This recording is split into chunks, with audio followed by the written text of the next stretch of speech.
The Wilson family's annual reunion was exactly as suffocating as I remembered. The mansion gleamed like a museum of wealth, polished marble floors, ornate gold-framed mirrors, and crystal chandeliers glittering above heads full of pride and gossip. My Aunt Patricia's house was a monument to everything the Wilsons valued: success, image, and control. The guests arrived in designer gowns and tailored suits, their laughter echoing through the high ceilings. The scent of luxury perfume mixed with arrogance hung thick in the air. I stood near the edge of the grand ballroom, clutching a glass of champagne that had long gone flat. My simple black dress, modest, elegant, and unassuming, was my armor in a room full of diamonds and egos. "Olivia," Aunt Patricia's voice sliced through the chatter like a knife. Her red lips curled into a smile that didn't reach her eyes. "I almost didn't see you there. Still working as a secretary, dear?" I lifted my glass slightly, using the motion to mask a faint smile. "Administrative assistant, actually." "Oh?" Her sculpted brow rose with condescension. "Still at that little consulting firm, what was it called again? Summit, something?" "Summit Solutions," I said evenly. "Ah, yes." She swirled her drink, her diamonds catching the light. "How quaint." Before I could respond, my cousin Ethan sauntered over, his watch flashing like a trophy. He'd just made partner at his father's law firm, the same one that had quietly absorbed 3 smaller firms last year, one of which my company had quietly saved. "Liv, you're wasting your time at that desk job," he said with mock concern. "I could get you a real position, something with a future." I smiled, thinking about the contracts waiting for my signature back at my penthouse office, the one none of them knew existed. "I'm happy where I am, Ethan, really." Aunt Patricia gave a light, icy laugh. "Darling, you've always been too modest. You could have gone far if you'd joined the family business instead of whatever it is you're doing now. If only they knew that, whatever it is, had made me one of the most powerful women in the industry, and a quiet adversary to their empire." As the night went on, their laughter and chatter faded into background noise, and my mind drifted back to the night everything changed, 10 years ago, in this very mansion. I was 24, fresh from business school, clutching my MBA and a head full of dreams. I'd come to that year's reunion eager to present my business idea, a consulting firm that would help struggling companies recover without predatory acquisitions. I thought my family, with their extensive network and influence, would be proud to invest. Instead, they laughed. "Consulting?" Uncle Robert had said, barely suppressing a smirk. "You're not McKinsey, girl. Join the family company, start small, learn from your cousins, and leave the real decisions to the men." The room had erupted in polite laughter. I had forced a smile, but inside, something hardened. That night, I made a silent promise: I would build my own empire, not with their money, but with my own grit, and one day, they would know my name for the right reasons. Summit Solutions began above a tiny Chinese restaurant downtown. The paint peeled from the walls, and the air smelled faintly of soy sauce and determination. I had no investors, no staff, and no safety net, just $12,000 in savings and a relentless belief in my idea. I worked 16-hour days, writing business models by candlelight when the electricity failed. My first client, a family-owned manufacturer on the brink of collapse, gave me a chance no one else would. 3 months later, they were back in profit. That success was the spark. One client became 2, 2 became 5. Each contract, each restructuring, built both reputation and power. I learned quickly, discretion was everything. Every employee signed an NDA. My name never appeared publicly. I remained the silent architect of my growing empire, hidden in plain sight.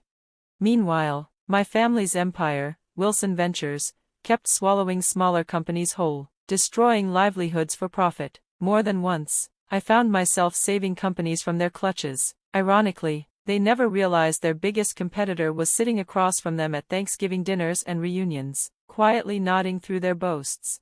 10 years later, Summit Solutions was no longer small. We had offices in 12 cities, managing over $100 billion in corporate assets. And still, my family believed I was just a secretary. "More champagne, dear?" Aunt Patricia's voice pulled me back to the present. "Though perhaps you should stick to water. I imagine your salary doesn't stretch far enough for Dom Perignon."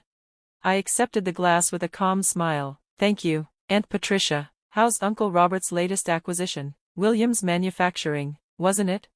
Her smile tightened. "There have been some minor complications, nothing serious." I hid my amusement behind the rim of my glass. Those complications were me. Williams Manufacturing had been targeted by Wilson Ventures months ago, until Summit Solutions stepped in. We stabilized their operations, increased profits, and implemented a new shareholder strategy that made any takeover impossible. I heard they hired some consulting firm, Ethan said dismissively, probably wasting their money. I smiled faintly, perhaps.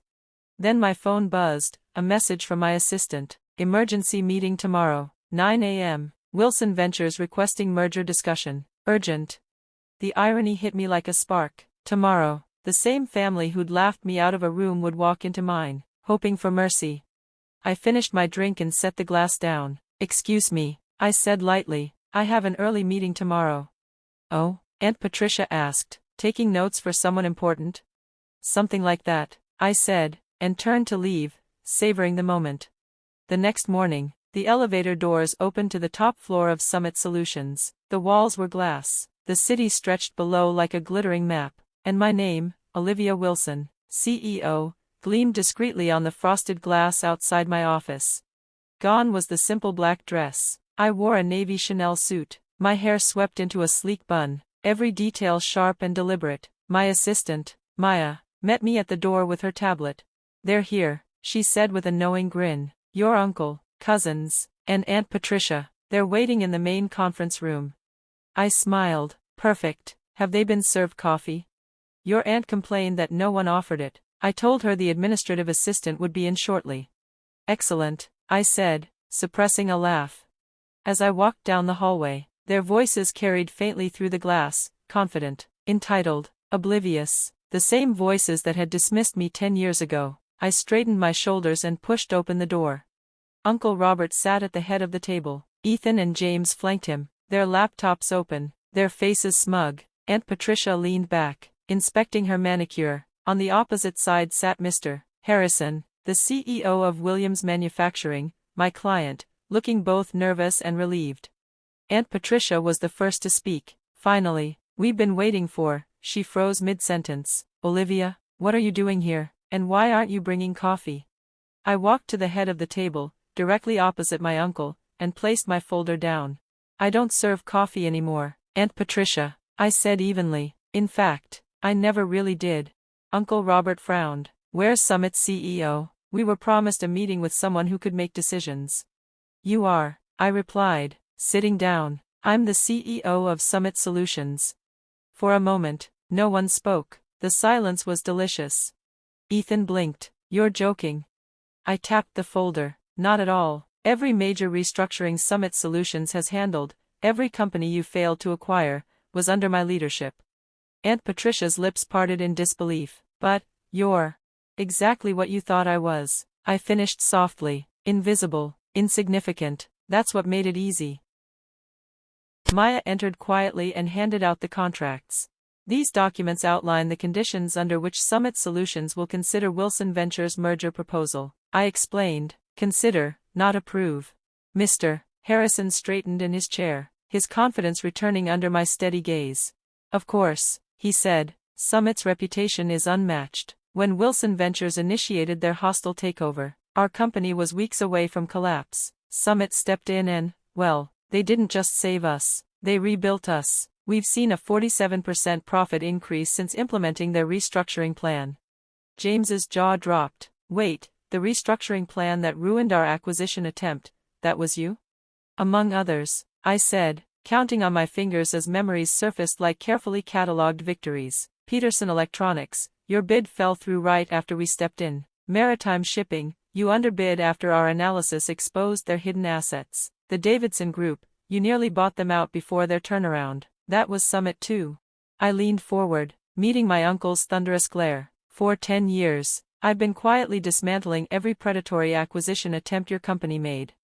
Uncle Robert's complexion shifted from red to a dangerous shade of violet. You deliberately sabotaged the family business. No, I replied evenly. I built a business that helps companies survive instead of being devoured. The fact that my work interfered with your empire's appetite for destruction, that was just karma returning the favor. Ethan shot up from his chair, pointing a trembling finger at me. This is insane. I'm calling our lawyers right now. I didn't raise my voice. but the weight of authority in my tone made him freeze. Sit down, Ethan. You should probably read the contracts in front of you, the ones your firm fought to secure this meeting for. Ethan laughed nervously. This is insane. You don't have the authority. I pressed a button, and Summit's financials appeared on the screen. The numbers glowed: $122 billion in assets, 94% success rate, offices in 12 countries. Does this look like a lack of authority to you? I asked. Uncle Robert's face turned crimson. You deceived us. No, I said calmly. You ignored me. There's a difference. The room fell into stunned silence. Aunt Patricia's diamond bracelet trembled slightly as she reached for her glass of water. Ethan looked pale. James stared at me as though seeing me for the first time. I stood, gathering the contracts. If Wilson Ventures wants to proceed, my legal team will contact you. Otherwise, this meeting is over. As I walked out, I heard Aunt Patricia whisper, almost to herself, she really did it.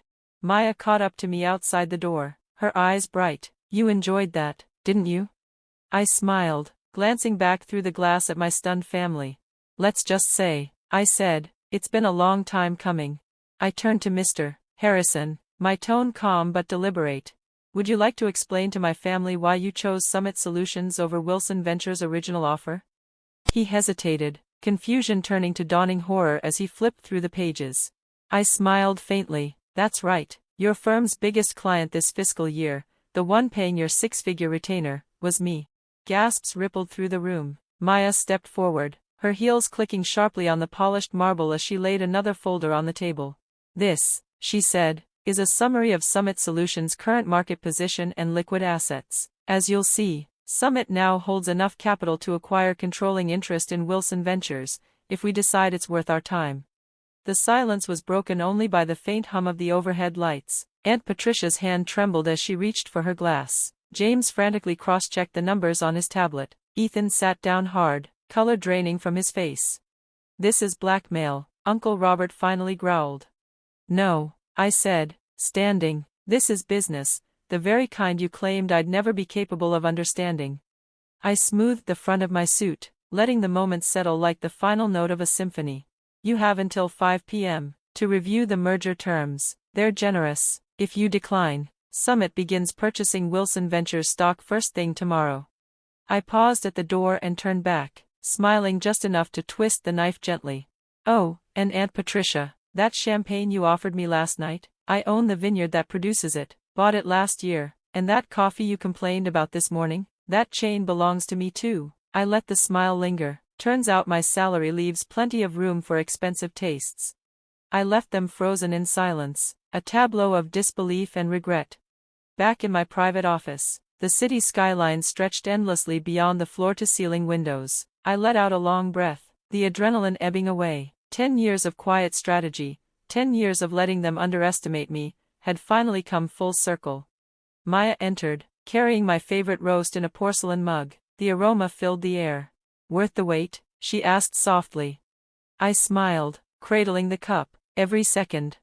My phone buzzed. Notifications flooded the screen. Calls, texts, emails, from family members scrambling to make amends. I turned it face down. They'd have plenty of time to adjust to their new reality. Right now, I had an empire to run. The next 48 hours were chaos in silk suits. By noon, Wilson Ventures' board had called an emergency meeting. By 3, they'd voted unanimously to accept Summit's merger terms. Uncle Robert, however, wasn't ready to surrender gracefully. He stormed into my office the next morning without knocking. His face was flushed, his movements sharp with anger and disbelief. You've betrayed us, he bellowed. I didn't even look up from my screen. No, Uncle Robert, I learned from you. You taught me to seize control, crush competition, and never show weakness. I just applied your own lessons, ethically. He slammed his hand on my desk. We gave you everything. That made me laugh, quietly, but with real amusement. You gave me mockery, dismissal. You made sure every door was closed so I'd stay beneath you. So I built my own. I finally looked up, meeting his eyes. You didn't lose to me because I deceived you. You lost because you never saw me. He deflated a little, the fight leaving his shoulders. Why reveal yourself now? You could have kept playing the part. Because it's time, I said simply, because I'm done hiding. Because you're still trying to take apart companies that deserve to stand. I handed him a folder. Here are the final merger terms. You can stay on as a consultant, if you're willing to rebuild instead of destroy. If not, page 3 outlines your retirement package. He opened the folder, scanning the pages in silence. When he finally looked up, there was something almost like respect in his eyes. You thought of everything. I learned from the best, I said, though my tone was cold. When he left, Maya entered with a stack of newspapers. Headlines blazed across every front page. The Invisible CEO, How Olivia Wilson Built a Billion-Dollar Empire in Secret. Family Fortune Appended, Wilson Heiress Outsmarts Her Own Legacy. I set the papers aside and opened a message from my mother, the only Wilson who had ever believed in me. I always knew you'd show them. I smiled for the first time that day. The following months were transformative. Wilson Ventures was reborn under Summit's guidance. The restructuring replaced greed with growth, exploitation with innovation. The stock soared, investors applauded, and for once, the Wilson name became synonymous with progress. Of course, my relatives scrambled to rewrite history. Aunt Patricia told reporters, "We always knew Olivia had the Wilson spark." I responded by releasing last year's reunion video, 20 minutes of her calling me a failure. It went viral. She hasn't spoken publicly since. Ethan claimed he'd always suspected the truth. Unfortunately for him, there were witnesses to his meltdown in the conference room. Within a month, he was politely asked to step back. James was the only one who adjusted gracefully. Over lunch one afternoon, he proposed a partnership. We could lead the market together, he said eagerly. Wilson Summit could be unstoppable. I smiled. That's not what Summit stands for. We don't dominate, we elevate. 3 months later, I stood on a stage beneath glittering lights, accepting the Business Innovation Award. Cameras flashed, applause thundered. Success, I told the audience, isn't about who has the most power, it's about how you use it. For years, I let powerful people underestimate me. I stayed quiet, patient, invisible, and in that silence, I built something unstoppable. The crowd rose to its feet. But the real triumph came days later when Uncle Robert's resignation letter was made public. In it, he wrote, "My niece taught me that true business success isn't measured by acquisitions or profit margins, but by the positive impact we create. I regret it took losing my company to learn that." Now, as I sat in my office, the same one where my family once sneered down at a secretary, Maya entered again. "Your 4 o'clock is here," she said, "the CEO of Thomson Electronics, the company your uncle was trying to acquire." "Perfect," I said, standing. "Bring coffee for everyone, the good blend." As I glanced at my reflection in the glass, I saw not just the CEO of a billion-dollar empire, but the quiet woman who once served coffee above a Chinese restaurant, dreaming of something greater. They had called me small, invisible, unambitious. And that invisibility had been my greatest weapon. The tabloids called it revenge. The business world called it genius. But to me, it was justice, measured not in power taken, but in power reclaimed. And somewhere, in that old office above the restaurant, my first desk still sits, a reminder that greatness doesn't need applause to grow. Because the real secret to success isn't how loudly you rise. It's how quietly you build when no one believes you can.